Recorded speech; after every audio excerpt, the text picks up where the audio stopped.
Today's videos are 4 true creepy paranormal stories. Enjoy. So I usually just lurk, and I've posted some experiences before, but the other night takes the cake. I also mentioned before that I'm an empath. Basically, I pick up and feel things living and dead, good and bad. Hence this stuff always follows me around and I wear organite. Anyways, the other night was by far the most physical and negative experience I ever had. I remember I was dreaming, and in the dream, I was having a strange, civil, intelligent conversation with an undiscernible shadowy presence on a chair a ways away from me. I remember simply asking ever so politely, "So I must ask, how do you manage it, living forever?" The creature shifted forward and whispered, "With souls." My blood ran cold, and in an instant the creature leapt towards me, revealing a menacing pointy-toothed grin, and I suddenly became aware that this creature I had been sitting calmly speaking to was in fact a demon, and it wanted my soul. I awoke immediately after that, and before I go any further, yes, I could move.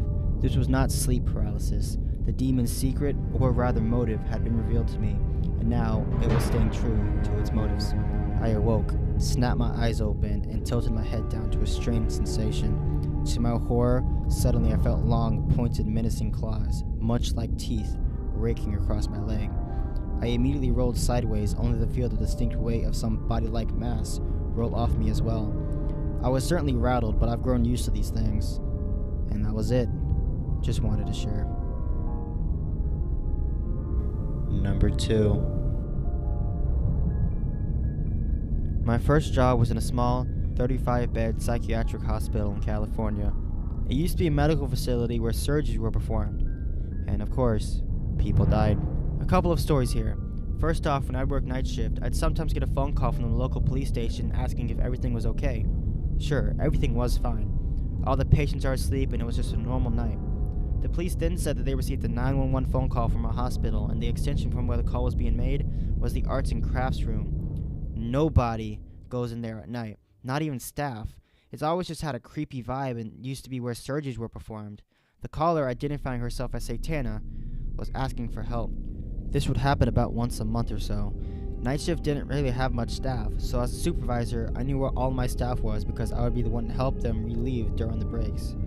I know with 100% certainty that no staff or patients were the ones calling 911. I knew it wasn't a patient because psych hospital doors are locked, and to get to that room, a patient would have to cross 3 barriers of passcode protected doors. Creepy, right? At other times, our PA system would turn on randomly, usually after 10 p.m., and you'd hear breathing and beeping machines. None of our equipment beeped.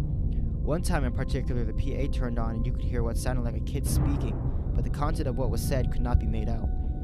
Then it started again, and then you can hear what sounded like an ongoing call played to the PA. This was impossible to do because to activate the PA, you pick up a phone and dial 77. Once you do that, you lose a dial tone and cannot make an outbound call.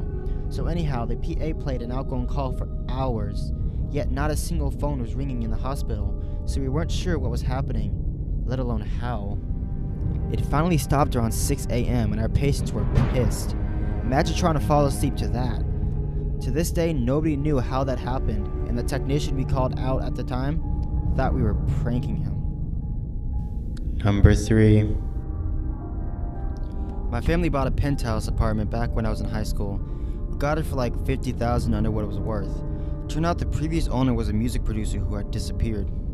The guy's body finally wound up being found months later. The way I remember it is that he had been tortured and shot multiple times. Real sad stuff.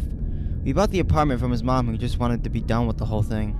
Anyway, my stepdad and I started going daily to fix it up, but I always felt uneasy about being there, as if someone was watching me.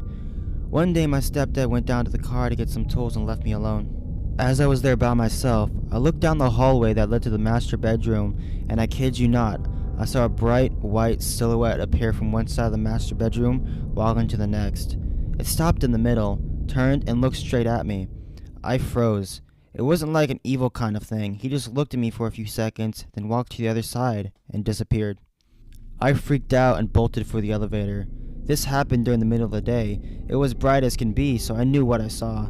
My stepdad wouldn't believe me and laughed it off. A couple of days later, while we were tearing down some built-in shelves in one of the bedroom closets, we found a notebook belonging to the previous owner, and in it were love poems, lyrics, and sketches. My mom told my stepdad not to throw it away, so he gave it to the guy's mom. My stepdad, being a piece of crap, threw it away.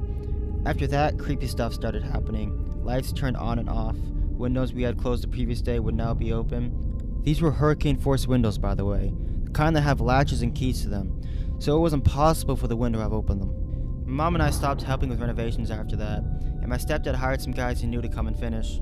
These guys lived pretty far away, so my stepdad told them to stay in the apartment until the repairs were done.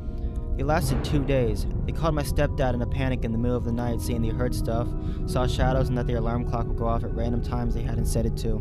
My mom decided that was it, and called in a priest to bless the house. We then burnt sage all throughout for a couple days with windows open to cleanse and clear the apartment. The creepy thing stopped after that. A few years later, I ran into one of the guys and asked him what had happened in the apartment that spooked him, and he said doors were slamming in the middle of the night, and they heard what sounded like things moving out in the laundry area. He said it was the scariest shit he'd ever been a part of, and wanted nothing to do with it. Number 4. We were traveling from Western Kentucky to Florida for vacation. After a long day of driving, we ate waffles and other breakfast foods at one of those all-night breakfast places, and were looking for somewhere to sleep for the night, but everywhere was full. When we finally saw a hotel lacking a lit-up no vacancy sign, it was a Days Inn in Dothan, Alabama. I needed to stretch my legs and my game gear had died, so I went to the front office with my dad to get the room. A woman, tired and barely contained by her hotel employee's uniform, told us, "We're all booked up," but her coworker said something like, "What about 229? And she paused for a second, looked at me, and then at my dad and said, "Well, yeah, I guess you could take 229. Would you like 229? Well, yeah, why not? Sure. And so began the strangest night I've ever experienced. We settled for bed almost instantly, my brother and I in one, and my parents in the other. Something seemed off about the room, but we were too tired to care. At around 2:30 in the morning, I woke up to my mom screaming and my dad sitting straight up in the bed.